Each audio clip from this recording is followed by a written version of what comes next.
रौरे सरनिया में बानी ये शिव शंकर दानी। रौरे सरनिया में बानी ये शिव शंकर दानी। अंग में भभूति शोभे गले मुंड माला हो। अंग में भभूति शोभे गले मुंड माला हो।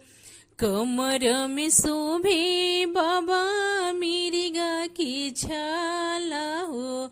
जटवा में गंगा महारानी ये शिव शंकर दानी।